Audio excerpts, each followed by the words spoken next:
Terminal. আজকে বালাগারে একটা জলপথ পরিবহন টার্মিনালেরও উদ্বোধন করবেন প্রধানমন্ত্রী নরেন্দ্র মোদী। আরো একবার জানিয়ে রাখতে চাইবো, এই বালাঘাট থেকে একটা জলপথ পরিবহন টার্মিনালেরও উদ্বোধন হবে আজ। উদ্বোধন করবেন প্রধানমন্ত্রী নরেন্দ্র মোদী। একের পর এক যে প্রকল্পের কথা লাগাতার আমরা বলে যাচ্ছি, এবার তার মধ্যে জানিয়ে রাখি জলপথ পরিবহন টার্মিনাল সেটারও উদ্বোধন করবেন প্রধানমন্ত্রী নরেন্দ্র মোদী।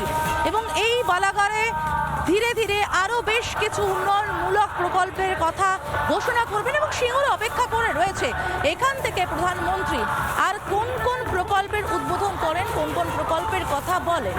আজকে এই মুহূর্তে দাঁড়িয়ে থেকে সিঙ্গুর উচ্ছ্বসিত, সিঙ্গুর অপেক্ষা করে রয়েছে প্রধানমন্ত্রী। 14 বছর তারা উন্নয়নের অপেক্ষায় কাটিয়েছেন, তারা 14 বছর শিল্পের অপেক্ষায় কাটিয়েছেন এবং এই মাটি না চাষ হতে পেরেছে, না এই মাটিতে শিল্প হতে পেরেছে। কার্যত একেবারে শূন্যতা বুকে করে বসে রয়েছে সিঙ্গুরের মাটি। সেই সিঙ্গুর চায় আজ প্রধানমন্ত্রীর হাত ধরে শিল্পের কথা বলতে। সিঙ্গুর চায় একের পর এক প্রকল্প, সেরকমই একগুচ্ছ উন্নয়নমূলক প্রকল্প নিয়ে আসছে প্রধানমন্ত্রী মোদী।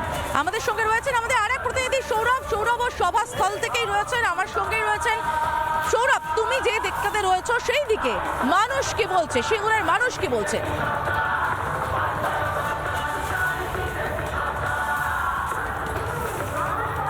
একেবারে দেখো, আমি যে জায়গাতে রয়েছি একেবারে ঠিক 2 নম্বর গেট। মোদির যে সবার স্থলটা প্রথমে আমার ক্যামেরা পার্সনকে বলবো ছবিটা দেখানোর জন্য।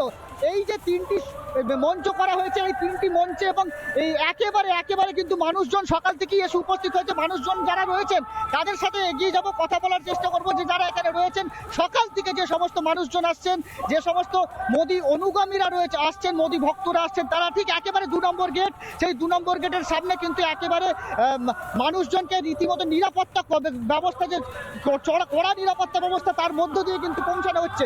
একেবারে সরাসরি সামনে যাওয়ার চেষ্টা করবো যারা এই মুহূর্তে এখানে রয়েছেন। দাদা, সকাল থেকে চলে এসেছেন, কি বলবেন আজকে সভা? আজকে সবাই একটাই, মানুষ পরিবর্তন চাইছে। সিঙ্গুরে মানুষ আবার টাটাকে নিয়ে আসতে যায়, যেটা ভুল করেছিল এবার সেই ভুল আর করবে না। মানুষ আবার শিল্প চাইছে, তাই বাঁচতে চায় বিজেপি সরকার। কোথা থেকে আসছেন আপনারা? আমি হাওড়া ধুলোগড় থেকে আসছি। এইখানে নাকি চাষাবাদ হতো, চাষাবাদ হয় এখানে, যেখানে কি চাষাবাদ হয় কোনোদিন? না, আর এই জমিতে চাষাবাদ যোগ্য নেই। এবার মানুষ চাইছে শিল্প আর চাষ। মানুষ চাইছে বাড়ির ছেলে যে বাইরে কাজে যাচ্ছে, বাইরের রাজ্যে কাজে যাচ্ছে, সেখান থেকে মানুষ চাইছে এখানে একটা শিল্প, তাই বিজেপিকে আনতে যায়। অনেকক্ষণ আগে চলে এসেছেন, কি মনে হচ্ছে? মানে কোনো ক্ষোভ বিক্ষোভ যে অনেক পরে হবে আছে কি না, অপেক্ষা করবেন? অনেক ক্ষোভ বিক্ষোভ তো আছে। মোদিজির বক্তব্য শুনতে এসেছি, মোদিজি কি বলে শিল্প আবার আমাদের সিঙ্গুরে আসবে টানা নেনো, সেটাই মানুষ চাইছে। কথা বলবো, আরো কথা বলবো। দাদা একটু কথা বলতাম, দাদা একটু কথা বলতাম। সকাল থেকে চলে এসেছেন তাই তো? কোথা থেকে আসছেন? আমরা আসছি বাবনান থেকে। বাগনান থেকে। কি আজকে মোদিজি শিল্প নিয়ে কি বলবেন, শুনবেন? শিল্প নিয়ে বলতে আমাদের ইয়েরা যেমন চালু হয় ওইটার তার প্রকল্পটা। আজকে নিশ্চয়ই শিল্পের জন্য অপেক্ষা করবেন, শিল্পের কি ঘোষণা করেন তাই তো? হ্যাঁ, মানে আর কি চাইবেন যে এই এলাকায় যে সিঙ্গুরে তো শিল্প হোক চাইবেন? হ্যাঁ চাই আমরা এটা।